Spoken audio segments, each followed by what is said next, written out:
cabeza, minión. Hay que tener cuidado con el capullo. Un solo rasguño y serás contaminado con el miasma infernal.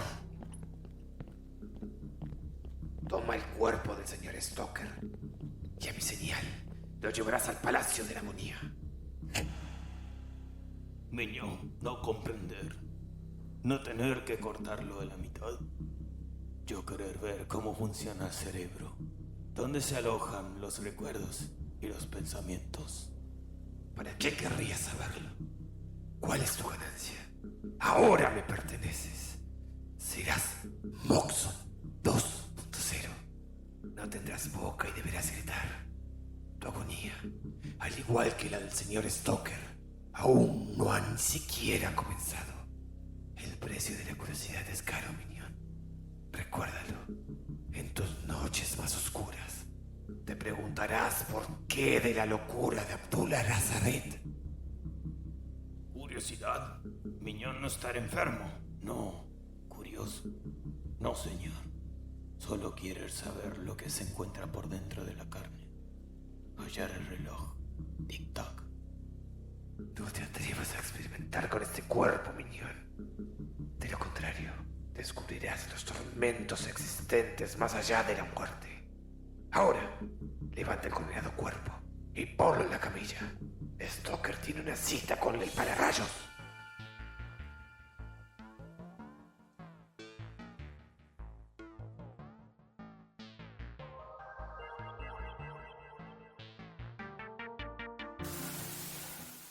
Bienvenidos a la tercera temporada del Bazar de los Tormentos.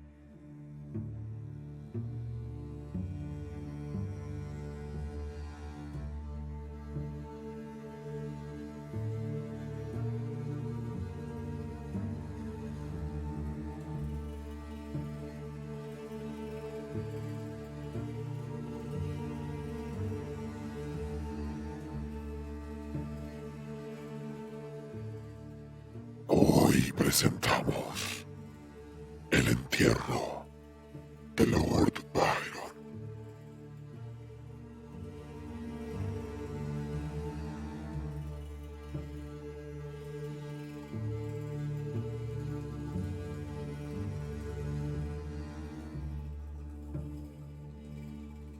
En el año 1700, después de haber meditado algún tiempo sobre la posibilidad de viajar por tierras ignoradas por los viajeros, partí en compañía de un amigo, a quien me referiré como August Darvel.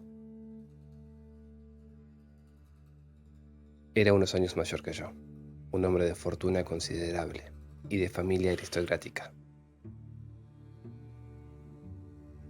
Ventajas que él ni devaluaba ni estimaba gracias a su gran capacidad. Algunas circunstancias singulares en su historia personal lo habían convertido para mí en objeto de atención, interés y hasta de estimación, que no disminuían ni sus modales reservados ni los ocasionales atisbos de angustia que a veces le acercaban a la enajenación. Yo era todavía un joven y había empezado a vivir temprano, pero mi intimidad con él era reciente. Asistimos a las mismas escuelas y universidad, mas su paso por ellas me había precedido, y él se había ya iniciado a fondo en lo que se ha llamado el mundo, mientras yo todavía permanecía en el noviciado.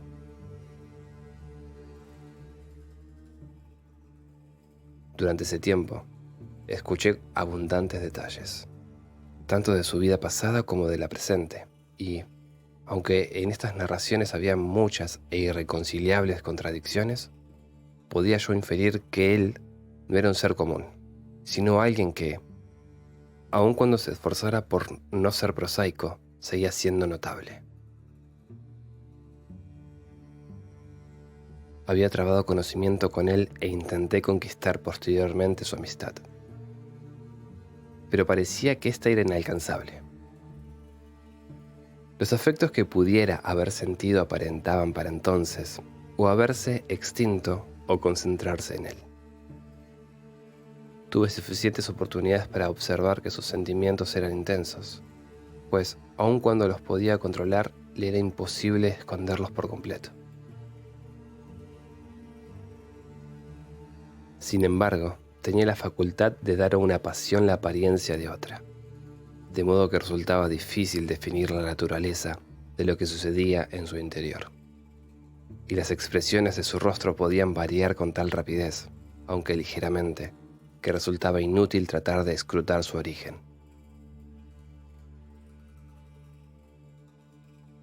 Era manifiesto cómo lo dominaba una angustia incurable, pero nunca pude descubrir si era a causa de la ambición, el amor, el remordimiento o la pena. De uno solo o de todos estos, o sencillamente por un temperamento mórbido, semejante a una enfermedad. Existían circunstancias supuestas que habrían podido justificar su atribución a cualquiera de estas causas, pero como antes dije, estas eran tan contrarias y contradictorias que ninguna podía considerarse definitiva. Se supone, generalmente, que donde hay misterio existe también la perversidad.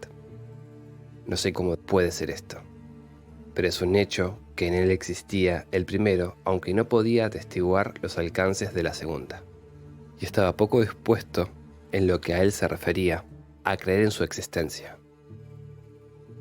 Recibía mi proximidad con bastante reserva, mas yo era joven y difícil para el desaliento, y, con el tiempo, tuve éxito al entablar, hasta cierto punto, ese vínculo común y esa confianza moderada de los intereses mutuos y cotidianos que crean la comunión de empeños y la frecuencia de encuentros que se llama intimidad o amistad según las ideas de quienes utilizan esas palabras para su expresión. Darvel había viajado ampliamente. Me dirigí a él para que me aconsejara respecto al viaje que pretendía realizar. Era mi deseo secreto que se dejara persuadir para acompañarme. Además, era una perspectiva improbable, basada en la vaga inquietud que había observado en él y a la cual daban renovada fuerza el entusiasmo que parecía sentir hacia tales temas y su aparente indiferencia por todo lo que lo rodeaba muy de cerca. Al principio insinué mi deseo y después lo expresé abiertamente. Su respuesta, aun cuando yo la esperaba en alguna medida, me dio todo el placer de una sorpresa. Aceptó, y al término de los preparativos necesarios, comenzamos nuestra jornada.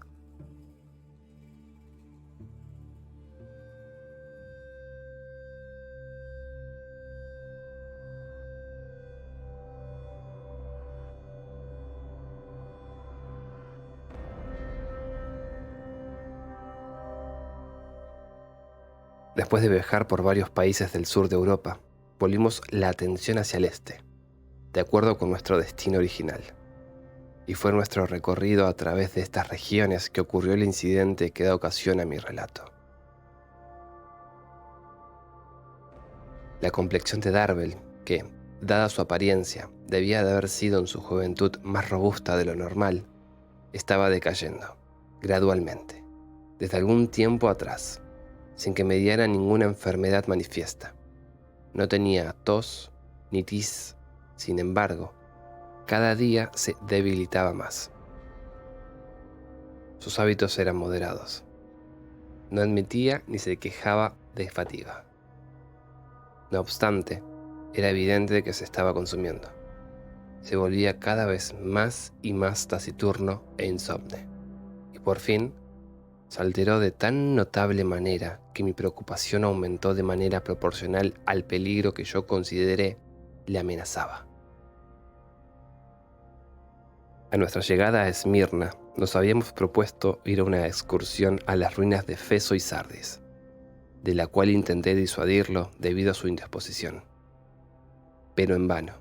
Parecía existir una opresión en su mente y una solemnidad en sus modales que no correspondían con su ansiedad para seguir con lo que yo consideraba un simple viaje de placer, totalmente inadecuado para una persona delicada. Pero no me puse más, y unos días después partimos en compañía únicamente de un guía y un cargador.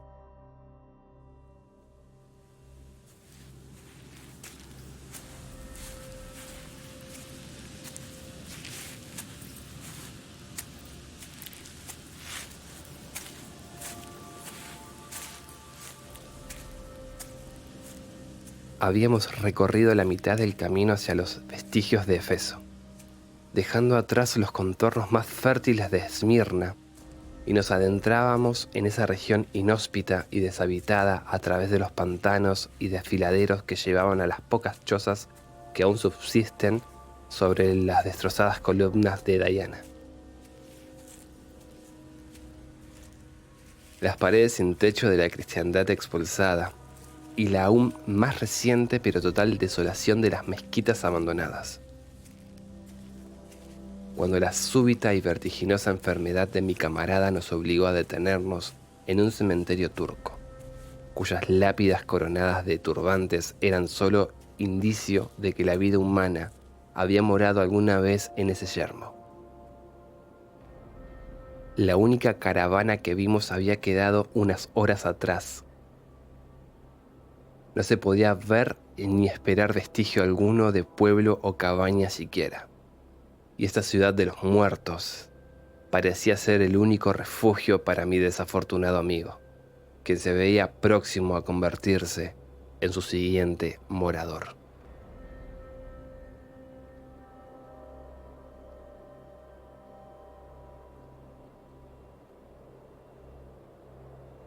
En esta situación, busqué por los alrededores un lugar en el que pudiera reposar con más comodidad. Al contrario del aspecto usual de los cementerios orientales, los cipreses de este eran escasos, esparcidos sobre toda la superficie. La mayoría de las tumbas estaban derruidas y desgastadas por los años. Sobre una de las más grandes y bajo de uno de los árboles más frondosos, Darwell se apoyó, inclinándose con gran dificultad. Pidió agua. Yo dudaba que pudiéramos encontrarla, aunque me dispuse a ir a buscarla, a pesar de mi desaliento. Pero él deseaba que yo permaneciera con él, y volviéndose hacia Suleimán, nuestro cargador, que fumaba con gran tranquilidad, le dijo: Suleimán, verbena su. Es decir, trae un poco de agua, y continuó describiéndole con gran detalle el punto donde podría encontrarla. Era un pequeño pozo para camellos, algunos cientos de yardas a la derecha. El jenízaro obedeció. Dije a Darwell: ¿cómo supo esto? Por nuestra posición. Usted debe notar que el lugar estuvo habitado alguna vez, y no podría haberlo estado sin manantiales. Además, ya he estado aquí antes. ¿Usted ya ha estado aquí? ¿Cómo nunca lo mencionó?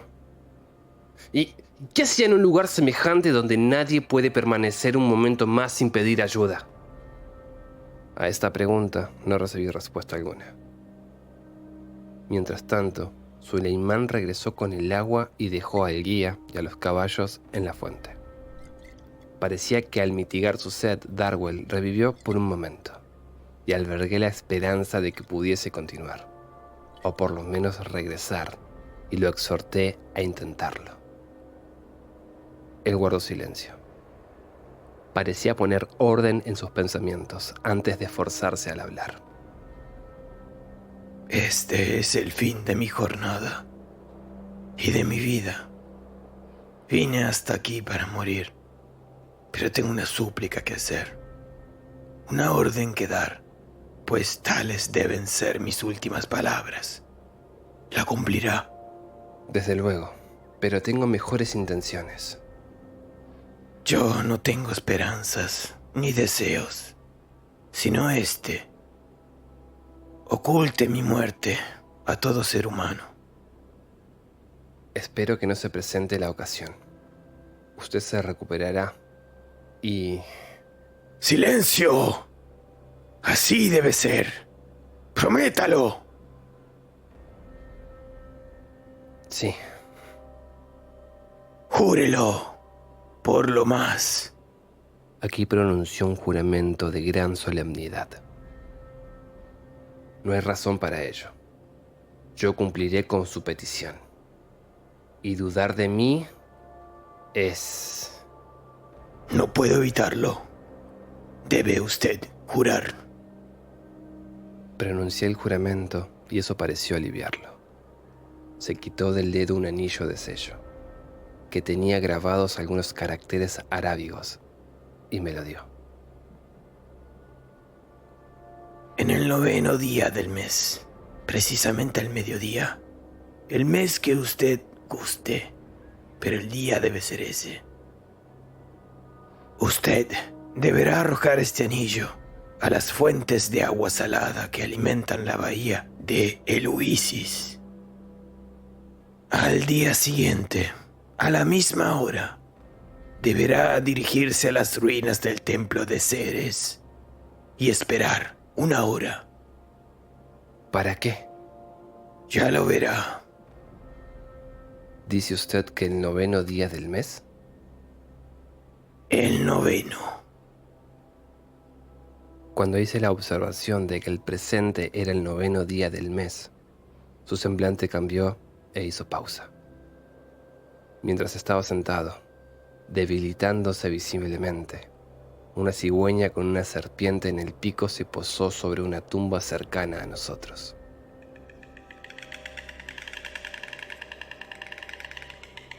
Y sin devorar su presa, daba la impresión de observarnos fijamente. No sé lo que me impulsó a espantarla, pero el intento fue inútil. Hizo algunos círculos en el aire y regresó exactamente al mismo lugar.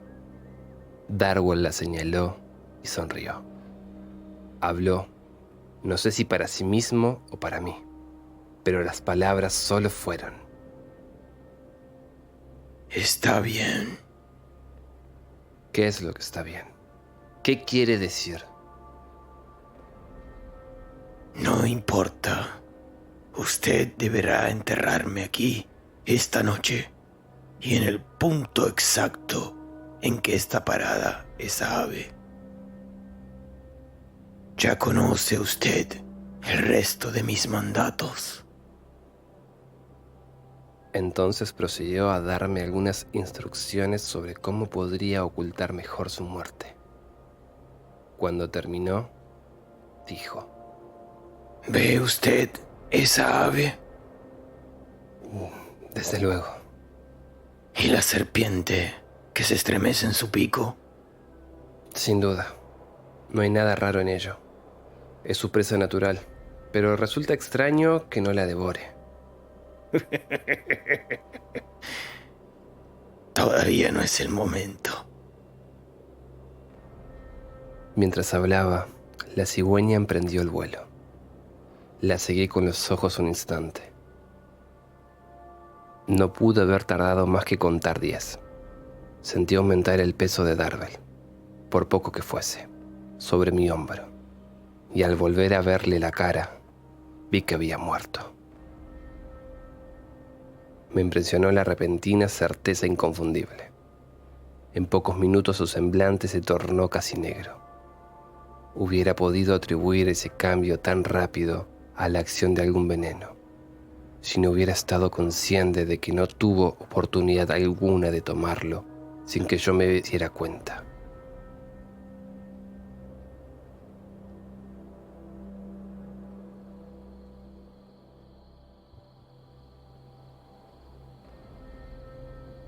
El día se acercaba a su final. El cuerpo se descomponía con rapidez. No quedaba nada más que cumplir su petición.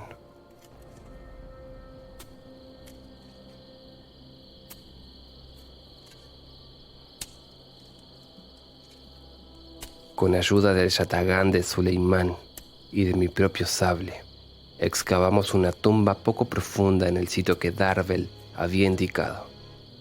La tierra cedió con facilidad. Tiempo atrás había recibido un ocupante ignoto. Cavamos lo más profundo que el tiempo permitió, y arrojando la tierra seca sobre lo que quedaba del ser tan singular que acababa de partir, cortamos algunos bloques del césped más verde que crecía en la tierra menos desgastada que nos rodeaba y lo pusimos sobre su sepulcro.